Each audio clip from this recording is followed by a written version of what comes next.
Fuera de la cardiopatía isquémica, la enfermedad pivote de la cardiología, la insuficiencia cardíaca, porque ya todo conlleva insuficiencia cardíaca. Deben de recordar que insuficiencia cardíaca es un síndrome, ¿ok? Entonces siempre se debe buscar cuál es la causa de la falla cardíaca. Entonces, como definición, es un síndrome clínico el cual se caracteriza por una normalidad funcional y o estructural del corazón que resulta en un aumento de las presiones de llenado del ventrículo izquierdo principalmente, o una incapacidad para satisfacer las demandas metabólicas del organismo por disminución del gasto cardíaco o el reposo o el ejercicio. Para fines prácticos es toda enfermedad que provoca que el corazón se le aumenten las presiones de llenado o que no expulse bien la sangre. ¿Okay? Son esas dos variantes que podemos tener de la insuficiencia cardíaca. ¿Okay? Entonces, toda enfermedad provoca en el corazón aumento de presión de llenado y o disfunción sistólica, ¿okay? Que expulse menos sangre. Entonces, así se podría resumir. Entre las generalidades, se presenta más o menos del 1 al 2% de todos los adultos, pero esta incidencia va aumentando con la edad. ¿Sí? Generalmente en personas jóvenes de menos de 50 años es más o menos del 1 al 2%, pero en aquellos que son de más de 70 años, la incidencia puede subir hasta más de un 10%. ¿Ok? La mortalidad también aumenta. Aquellos pacientes que tienen insuficiencia cardíaca que no se tratan, la mortalidad puede ser a un año del 20%, pero hasta a los 5 años la mitad de ellos ya fallecieron. ¿Eso es sin tratamiento? Es sin tratamiento. Okay. Pero hoy día actualmente, con el tratamiento que está actualmente, pueden vivir un poquito más. Entonces, la incidencia es similar tanto de FEI preservada como FEI reducida. Ahorita vamos a ver cómo se clasifican, pero a grandes rasgos se clasifica en FEI preservada, aquellos que tienen la fracción de expulsión del ventrículo arriba del 50%, y FEI reducida a menos de eso. Y es discretamente mayor la incidencia en mujeres.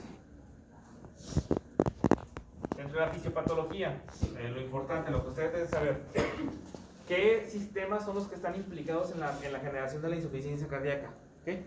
Cualquier enfermedad que nos active el sistema simpático, ¿okay? Como por ejemplo tirotoxicosis, enfermedades tiroideas que aumentan el simpático pueden provocar insuficiencia cardíaca.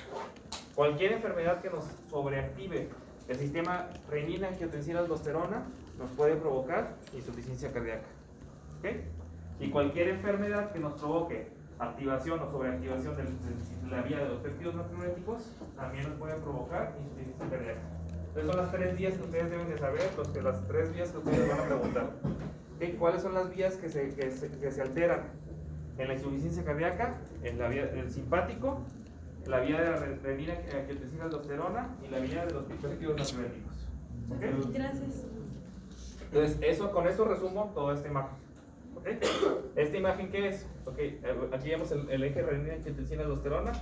Acá vemos el sistema simpático y por acá también entra lo de la vía de los péptidos natriuréticos. ¿Sí? ¿Cuál de los péptidos natriuréticos tiene más importancia, el cerebral o el lateral? El BNP, que viene siendo el cerebral, y los arteriales también. Los dos tienen la misma importancia. Pero el que más nosotros cuantificamos es el BNP, que es el del cerebral. Okay, pero como quiera se expresa en el corazón. Entonces se dice cerebral, pero es el que se expresa en el corazón, como quiera. Entonces, ¿qué es lo que provoca? Entonces ya sabemos que el eje renina, angiotensina, aldosterona, ¿qué es lo que pasa? La renina se produce en el riñón, ¿no? Del riñón se va al hígado, donde la angiotensina va a desdoblar la angiotensina, va a desdoblar angiotensina, ¿no? Y después esa angiotensina 1 se va a los pulmones y se va a hacer la angiotensina 2, que es la que va a provocar patologías más adelante. ¿Qué provoca la angiotensina 2? Vasoconstricción, hipertrofia, proliferación, aumento del óxido nítrico, aumento de radicales, ¿okay? Todo eso es lo que provoca la angiotensina 2. La vía de los péptidos natriuréticos también va a provocar disminución aumento del gasto cardíaco, natriuresis, es lo principal que va a provocar la vía de los péptidos natriuréticos. ¿Okay? Y el sistema simpático lo que va a provocar es aumento de la noradrenalina, ¿okay? Y la noradrenalina elevada va a provocar taquicardias, aumento de la presión arterial. Entonces todo eso va a ir conllevando a algo deleterio dentro del corazón. Entonces, Dentro de la fisiopatología de la falla cardíaca, las 3 vías que dijimos eran eje renina angiotensina aldosterona, sistema simpático y la vía de los péptidos natriuréticos. ¿Okay? Todos esos van a ir actuando en diferentes partes del corazón, para lo cual pueden provocar insuficiencia cardíaca. Entonces, ¿qué es lo que provocan? Principalmente van a estar provocando la angiotensina 2 y la vía de los péptidos natriuréticos. Los dos van a activar la angiotensina 2, ¿ok? Entonces, los péptidos natriuréticos son otra forma de activación de la angiotensina 2. Eso fue lo que vieron con los nuevos medicamentos.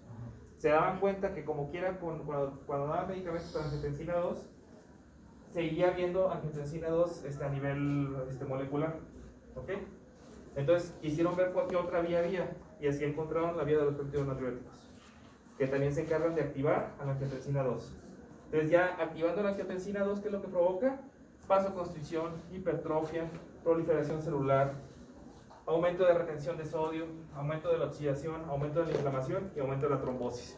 Y todo esto a la larga en el corazón va a provocar o disfunción o hipertrofia, provocando aumento de las presiones de llenado. ¿Okay? Entonces, así es como se genera la insuficiencia cardíaca. ¿Alguna duda de eso? ¿Queda claro todo eso?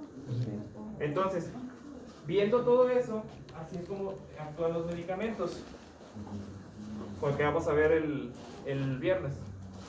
El sistema simpático, ¿qué medicamento damos? Beta bloqueadores. El eje renina angiotensina aldosterona, ¿qué damos? IECAS. Antagonistas de la aldosterona o IECAS y ALA2. ¿Ok? Y en la vía de las péptidos natriuréticos, ¿qué es lo que damos? Los ARNIs, ¿ok? Que son inhibidores de la penicilina.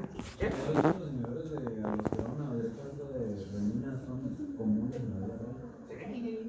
O sea, que los utilizamos. O sea, ¿qué tan comunes que yo le dé a un paciente aspirina en lugar de un... Ok, tú dices un antagonista de renina, el alisquirén. El alisquirén ya está proscrito. ¿Por qué? Porque provoca mucha hipercalemia. ¿Y si es una espironolactona? Ese sí lo damos. Sí. A todo paciente con falla cardíaca lo tiene que tener. Espironolactona o el Plerrenona, que es el otro antagonista de aldosterona. Y acaba de salir uno hace un año que se llama Finerenona, que es todavía mejor. ¿Ok?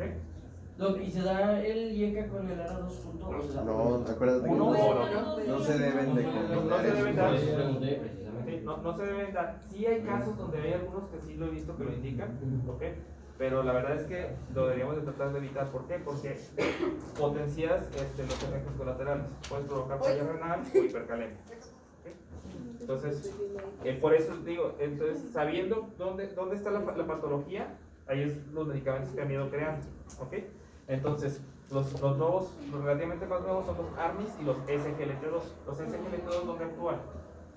Dentro de la fisiopatología, en el túbulo contornado, ok, pero a nivel de corazón también actúan, mejorando el metabolismo de la glucosa en las mitocondrias de las células. ¿Ok?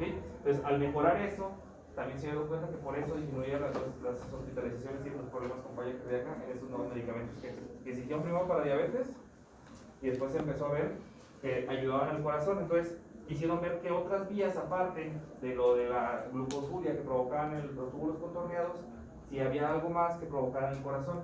Y se dieron cuenta de eso, que mejoraba el metabolismo de la glucosa en las mitocondrias de los corazones. Y entonces por eso es que mejoran tanto. Doc, ¿y los glucósidos que tanto se siguen usando como la digoxina? Sí, se sigue utilizando, sobre todo en aquellos pacientes que tienen falla cardíaca con falla reducida y fibrilación auricular. Es la única indicación ahorita como tal que tienen la digoxina.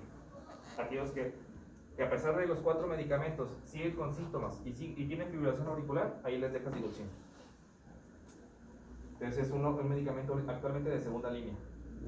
Sigue siendo, en falla cardíaca agudizada se puede utilizar, pero preferimos otros. Pero si no tienes otra cosa, lo puedes utilizar. Es un medicamento bueno, bonito y barato, pero tiene muchos efectos colaterales. ¿Okay? Tienes que estar checando bien sus niveles en la sangre. Muy bien. ¿Alguna duda de eso? Muy bien. Entonces, ¿qué manifestaciones clínicas? El síntoma pivote de la insuficiencia cardíaca es la disnea. ¿Ok? A todo paciente con falla cardíaca, ese va a ser el síntoma que más les va a referir, la disnea. Entonces, ¿por qué se produce? Es por conmoción pulmonar, por aumento de las presiones de llenado de la aurícula izquierda. La disnea, que cuando aumentan las presiones de llenado, tanto de aurícula como de ventrículo, empieza la disnea. Y empieza a ser a grandes esfuerzos, después a medianos esfuerzos, luego en reposo, pues empieza la disnea. Entonces, es porque van aumentando las presiones dentro del corazón. Luego, la ortopnea. ¿Por qué se produce? Que es la disnea cuando estamos en decúbito supino. ¿Okay? ¿Por qué se produce? Porque hay un incremento del retorno venoso y congestión pulmonar en el decúbito. Después, la disnea paroxística nocturna. ¿Cómo se diferencia de la ortopnea? Que generalmente esta se produce 2 o 3 horas después de que se acostó el paciente o que se durmió. ¿Okay? La fisiopatología de eso es generalmente también por lo mismo, que la ortopnea también hay un incremento del retorno venoso y congestión pulmonar en decúbito supino, pero porque a las 2 o 3 horas, porque hay mayor redistribución de líquidos a esas horas. Y también aparte, si están dormidos, los pacientes de insuficiencia cardíaca pueden tener algo de depresión del sistema nervioso central y provocar un poquito de apneas. ¿Okay? Entonces por eso es que pueden provocar la disnea paroxística nocturna. La vendopnea. ¿Qué es la vendopnea? Ya lo habíamos visto, ¿no? No. ¿No? No, ¿Alguien sabe qué es la vendopnea? no, pues ella ahí dice. No sabía. Ok, tú le pides al paciente, ¿ok? Que se abroche las cintas. Por ejemplo, ¿tú abrochaste las cintas?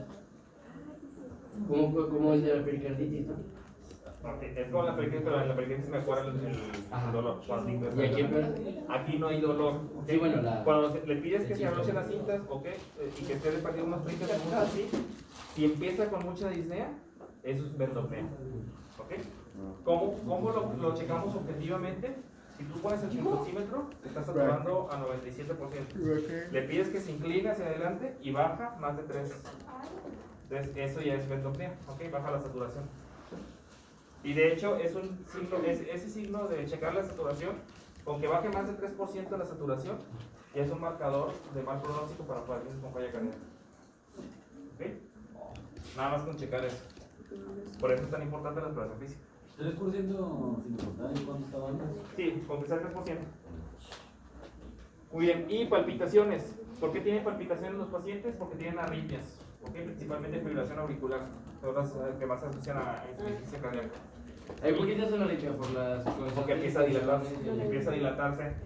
Hay un daño estructural dentro del corazón, ya sea porque se dilatan las aurículas, hay fibrilación auricular, o hay arritmias ventriculares porque empieza a disminuir y dilatarse el ventrículo izquierdo.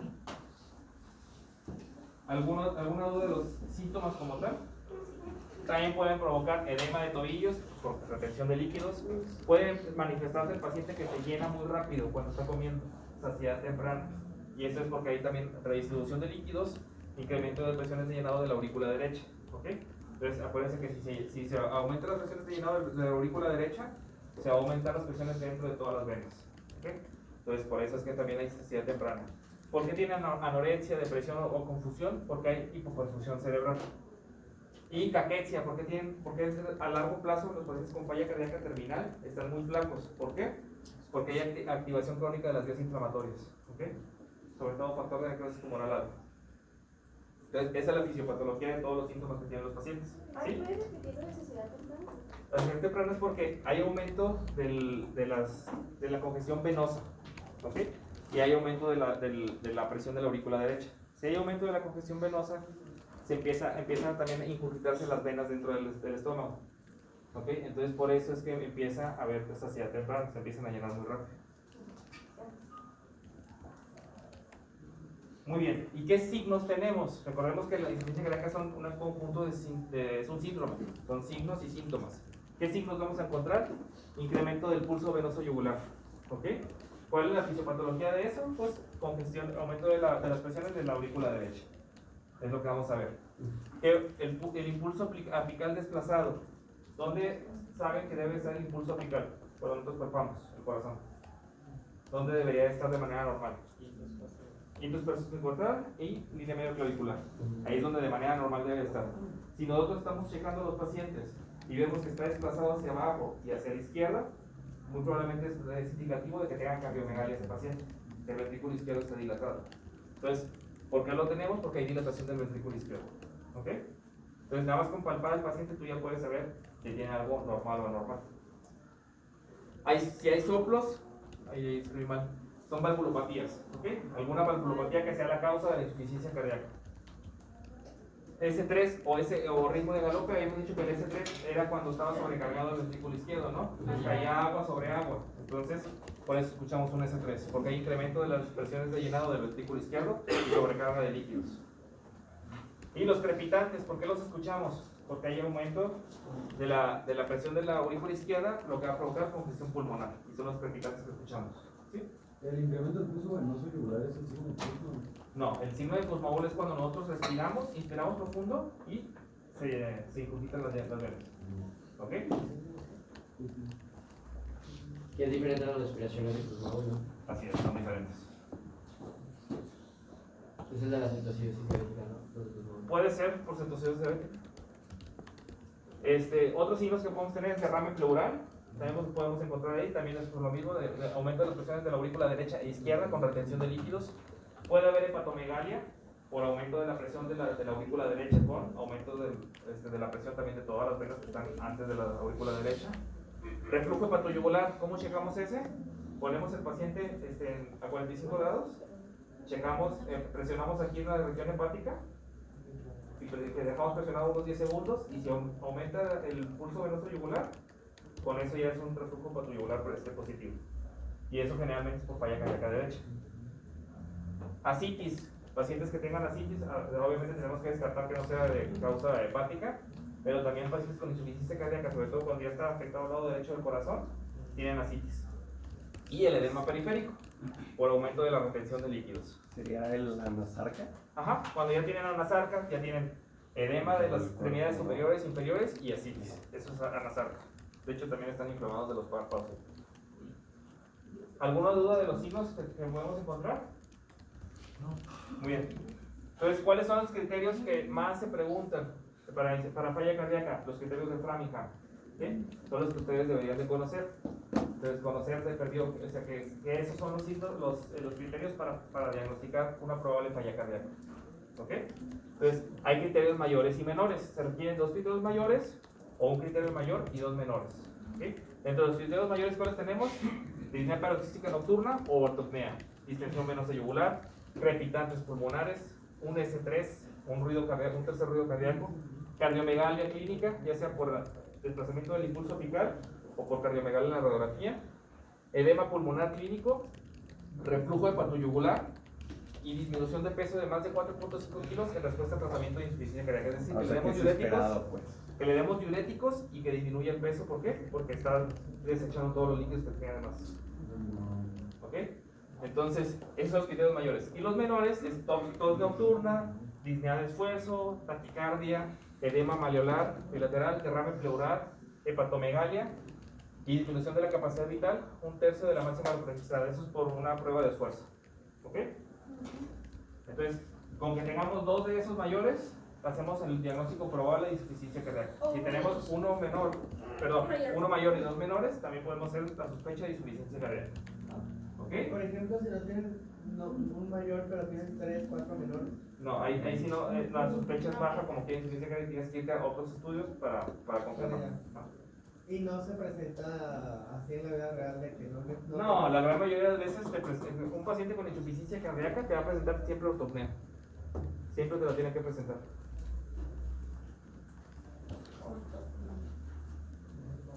Muy bien, ¿y cómo clasificamos la intensidad de los síntomas? Es con la escala NICA, ¿ok? Entonces, esta clasificación ustedes también se la deben de saber. Entonces, va desde el tipo 1, que es enfermedad sin síntomas, ¿ok? Sin ningún síntoma. Que tiene la enfermedad pero no tiene ningún síntoma o es muy leve los síntomas que tiene. Tipo 2, que tiene limitación leve de los síntomas, es decir, que empiezan con disnea a los grandes esfuerzos. ¿Okay?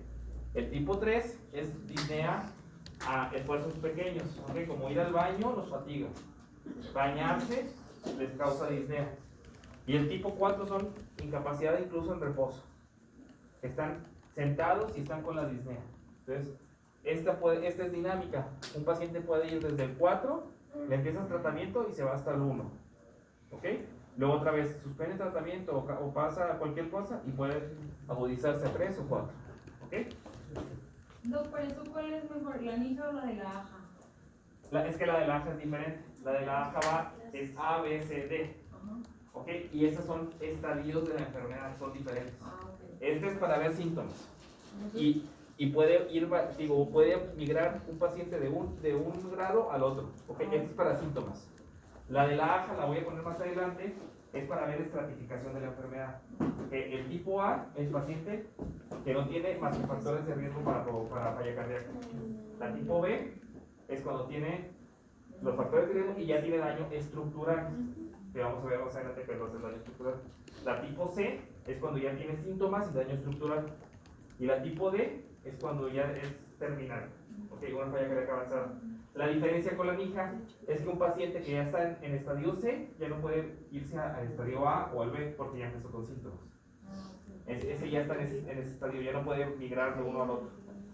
Y esta sí, estas son puros síntomas. Doc, cuando dice terminal, o sea, ¿cuánto se refiere, no sé, de expectativa de vida? Generalmente los pacientes que tienen falla cardíaca terminal, sus hospitalizaciones son cada 2-3 meses y generalmente su esperanza de vida es de un año. Si no tienen tratamiento adecuado. Y cuando se mantienen estables, o sea, que bajo tratamiento y... Están en el estadio C. Ah, ok, o sea, no para ver un D bien tratado. No, o sea, ya sí puede estar bien tratado, pero como quiera, su esperanza de vida va a seguir siendo muy mala. ¿Por qué? Porque puede provocar arritmias, lo que sea. ¿Okay? Entonces, ahorita vamos a ver más adelante. Muy bien. ¿Qué factores de riesgo conocemos para insuficiencia cardíaca? Cualquier enfermedad puede provocar insuficiencia cardíaca. Estos son los más comunes. ¿Ok? Viene siendo cardiopatía isquémica, que es de las más frecuentes. Hipertensión arterial es la otra de las más frecuentes. Diabetes, hiperlipidemia, historia familiar de falla cardíaca, obesidad, sobre todo aquellos que tienen fe preservada, el fumar y medicamentos. ¿Qué tipo de medicamentos? Sobre todo las quimioterapias. ¿Okay? Son factores de riesgo para falla cardíaca. ¿Por qué mecanismo? De la Doxorubicina y las trastuzumab, que son los más comunes, que son los que se dan es porque dañan directamente el miocito. Tienen toxicidad directa del miocito. Entonces por eso se puede provocar insuficiencia cardíaca. Muy bien, entonces por eso todo paciente, ahorita está muy de moda la cardio-oncología. ¿Por qué? Porque todo paciente que va a radioterapia o quimioterapia debe de recibir valoración cardiovascular para ver si va a requerir estudios de seguimiento como ecocardiogramas o ProBNPs para ver si hay algún problema. ¿Okay? Entonces, ¿qué estudios paraclínicos le vamos a hacer a todo? Ya hicimos el interrogatorio, ya nos dijo los síntomas, ya exploramos al paciente, ya sabemos que tiene diferentes signos. Ahora, ¿qué sigue? Ya checamos los factores de riesgo que tenga, ahora siguen los estudios que vamos a utilizar. El principal y el que más deben de saber ustedes es el ProBNP. ¿Ok? Todo paciente con insuficiencia cardíaca que sospechemos le tenemos que pedir ProBNP. ¿Ok? ¿Por qué? Porque su valor predictivo negativo es muy alto. Es decir, que si sale normal, va a ser muy poco probable que vaya a tener insuficiencia cardíaca. ¿Ok? Entonces por eso es que se tiene que pedir. Si sale positivo, hay muchas otras enfermedades que nos pueden provocar aumento, que ahorita vamos a ver. Pero si sale negativo, nos descarta prácticamente por completo la insuficiencia cardíaca. O sea, es más específico. Es más, sí. Muy bien. Entonces, otros estudios que también podemos pedir: química sanguínea para ver el estado de la glucosa y la función renal, electrolitos séricos, perfil tiroideo para ver que no tenga hiper o hipotiroidismo, biometría hemática para ver si no tiene anemia y sobre todo el perfil de hierro. ¿Por qué? Porque pacientes con insuficiencia cardíaca con anemia ferropénica tienen peor pronóstico que aquellos que no lo tienen. Entonces por eso tiene que pedir perfil de lípidos y hemoglobina glucosilada. Entonces, gold estándar para abordaje de pacientes con sospecha de insuficiencia cardíaca, los péptidos natriuréticos, ¿ok? ProBNP o BNP, cualquiera de los dos.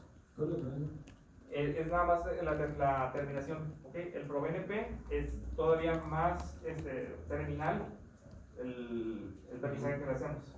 Y el BNP se le corta lo del Pro, ¿okay? Que es también la terminación del aminoácido.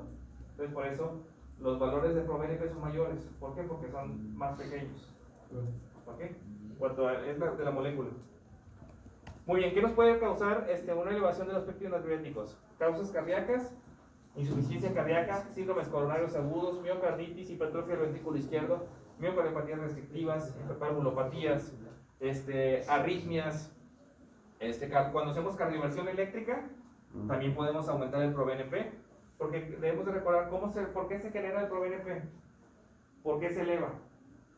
Cuando hay estrés en la pared de los ventrículos y de las aurículas, ¿okay? Sobre todo de las aurículas. Si se dilatan las aurículas o se dilatan los ventrículos, hay mayor estrés y se van a elevar. ¿Ok?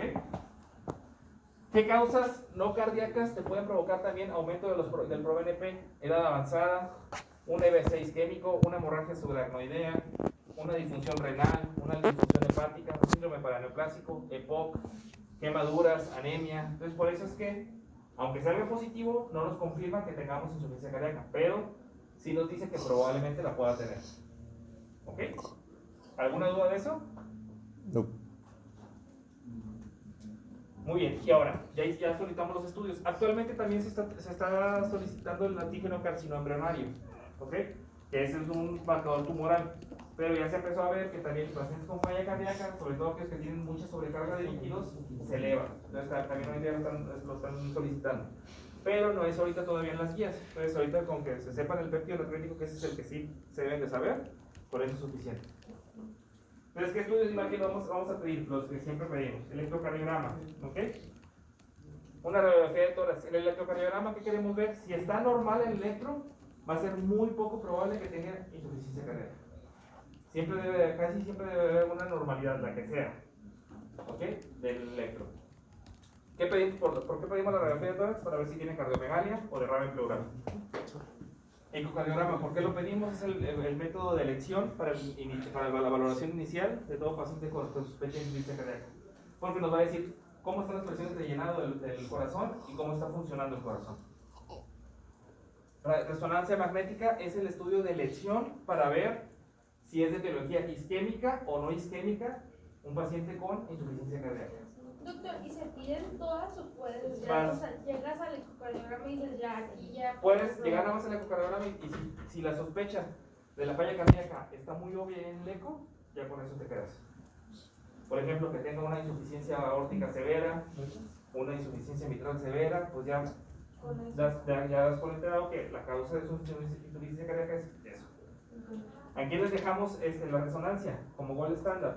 Aquellos que tengan FEBI muy baja, que estén dilatados y que no sepan la etiología por la cual está así. Entonces ahí pedimos la resonancia para ver si es de origen isquémico, que es la más frecuente, o no isquémico, y pueden ser otras enfermedades. ¿Qué se pregunta? ¿Que podremos diagnosticar que tiene una insuficiencia cardíaca por un síndrome coronario solo con el eco? Sí. No, pues si tuvo un infarto y quedó con la FEBI reducida, ya sabes que fue por eso. Con el puro ecocardiograma lo podrías diagnosticar. Angiotag coronario, ¿por qué lo pedimos? Para ver a aquellos que tengan sospecha también de cardiopatía isquémica, ¿sí? Para ver cómo están las coronarias. Y el cateterismo cardíaco, igual, para ver cómo están las coronarias. Porque la principal causa de insuficiencia cardíaca con FEBI reducida es la cardiopatía isquémica. Entonces, por eso es que se piden todos esos estudios si tenemos la duda. Muy bien, en el electrocardiograma, ¿qué podemos ver? Como este paciente que ve anormal. Que tienen como... como El dos. corres está normal, está estrecho, ¿qué más? ¿Qué es lo que más le llama la atención Pero, de este electro? o sea, esto, de aquí y aquí. Esa es onda T y onda P, okay. están normales. O sea, Es un ritmo sinusal, ¿por qué? Porque está positivo en 2, 3 y ABF, y negativo en ABR, ¿ok? Está sinusal. Ahora vemos si es regular o es irregular, es regular. ¿Ok? La frecuencia cardíaca está entre 300, 150, 100, más o menos como en 95. ¿Ok? Y luego... ¿Por qué se ven gigantonas? Exacto. ¿Por qué se ven gigantes? Salud. Salud. Porque están grandes. No. ¿Por qué se ve gigante ahí en B5 se ven las R tan altas? Hipertrofia de ventrículo izquierdo. ¿Ok? Entonces este paciente tiene sospecha de hipertrofia del ventrículo izquierdo. Entonces ya con eso es una normalidad que se tiene que hacer descartar insuficiencia cardíaca. Eso era donde se tenían que sumar las Q y las S, ¿no? Las S y las R. Ah, sí, ya me quedaba. Sumas las R de B5 y B6, cualquiera de las dos, y las S en B1 y B2. Si la suma te da más de 35, es una sospecha de hipertrofia del ventrículo izquierdo. Déjame en cuero. B5 y B6 R, B1 y B2 S. ¿Ok? S. Si la suma de este y este, o de este y este, te da más de 35, es una sospecha de hipertrofia del ventrículo izquierdo. Si ABL está mayor de 11 milímetros, también es una sospecha de hipertrofia del ventrículo izquierdo. Aquí mide 14 cuadritos, entonces también te habla de que una sospecha de hipertrofia del ventrículo izquierdo. Y el eje no está desviado. El eje está desviado hacia la izquierda, uno está positivo, ABL está negativo, Ajá. entonces está desplazado hacia arriba y a la izquierda. Entonces solo se suman las perpendiculares. ¿En qué? ¿Para qué? De la R y la S. No, son las precordiales las que sumamos. Ok. ¿Ok? Muy bien. Hay otros criterios también que también se pueden checar, pero estos son los más frecuentes. Suma de B5 y B6, las R. Las R's, B5 o B6, cualquiera que quieras agarrar. Una u otra. Ajá, una o la otra. Ah, No, y B1, y las S de B1 o B2. las S de B1. Ajá. Si esa suma, por ejemplo, de B2 y B5 es más de 35, se sugiere una hipertrofia del ventrículo izquierdo. ¿Ok? Muy bien. Entonces, si está normal un electrocardiograma, es poco probable que el paciente vaya a padecer insuficiencia cardíaca. Si todo estuviera completamente normal. Muy bien. De Pero la- o sea, se suman literal o sea, los complejos o las ondas, pues, Bien. o los cuadritos. 5, 10, 15, 20, 25, 30. La pura R mide 30 cuadritos. Entonces ya prácticamente con eso ya tienes el crecimiento del ventrículo izquierdo. Le sumas los S, que son 5, 10, 12. Son 42. No, sí. Entonces es más que Entonces, eso, así es como le haces. Sumas cuántos cuadritos hay para arriba y cuántos cuadritos hay para abajo. Doc, y por ejemplo ahí en el B5, ¿cómo sabe dónde termina el... Aquí la también. Q? Alcanza a estar aquí metido. Acá está la S y aquí antes está la R de este latido. Entonces tienes que checarlo bien, obviamente. Si no, también puedes medir B6. Sacas la lupa. Sí, pues cualquiera de los dos. Pero siempre mides en donde esté más alta y mides donde esté más baja. ¿Ok? Muy bien. ¿Dudas de esto? No. De la radiografía de tórax, ¿qué es lo que nos importa valorar si tiene esto? ¿Qué es esto? Cardiomegalia. ¿Cómo defines cardiomegalia? Cuando está más del 50. Más del 50% de la cavidad torácica. No, pero este es un hígado, ¿no? Está bien grande. Está bien grande, sí. Este ventrículo tiene cardiomegalia. De hecho, nos llegan corazones que abarcan todo. Ay, no. Entonces, sí nos han No, llegado y no puedes respirar nada, ¿no? están con disnea todo el tiempo. ¿Ok? Entonces, a veces enfermedades ya terminales, pero están así. Qué afortunada la pareja de esta persona, tiene un corazón muy grande. Corazonzote. Tiene para tener varios novios o novias. ¿Qué es eso que está? Es el electrodo. ¿Sí, bueno? Güey, ya soy bien tío yo. Entonces, así es como vemos la cardiomegalia. Muchas ¿Ok? gracias. Ese sería cardiomegalia grado ¿qué? 2, 3, 4. 3. O sea, soy 7 años mayor que ellos. 4 es ya que alcance a tocar hasta acá. Aquí se queda aquí. Ay, Dios. ¿Ok? O sea, esto ya no se puede. Esto ya no puedo. Doctor, eso es reversible. Hasta aquí. Con medicamentos puede revertir algo. ¿Con qué clasificación es para ver qué ahí está? Esa es la de la lija. No. No, lija de sintomatía. No. Es la clasificación del tamaño es la radiográfica. Ah, ok. Que va desde cardiomegalia, que es menos del 50% de la cavidad torácica. Y luego te va grado 1, grado 2, grado 3 y grado 4. ¿Ok? A grandes rasgos, grado 4 es hasta que toca hasta este lado. Muy bien. Entonces, para eso pedimos la radiografía de todas. Aparte, también podemos ver derrames pleurales, datos de aumento de la trama vascular cuando tengan el agudo del pulmón. ¿Sí? Entonces, para eso nos sirve también la radiografía. Y el ecocardiograma. Entonces, es el de elección para el abordaje inicial de la función y morfología del corazón. Acá tenemos un 4 cámaras, Sí. en donde tenemos ventrículo izquierdo, aurícula izquierda, aurícula derecha, ventrículo derecho. Ajá.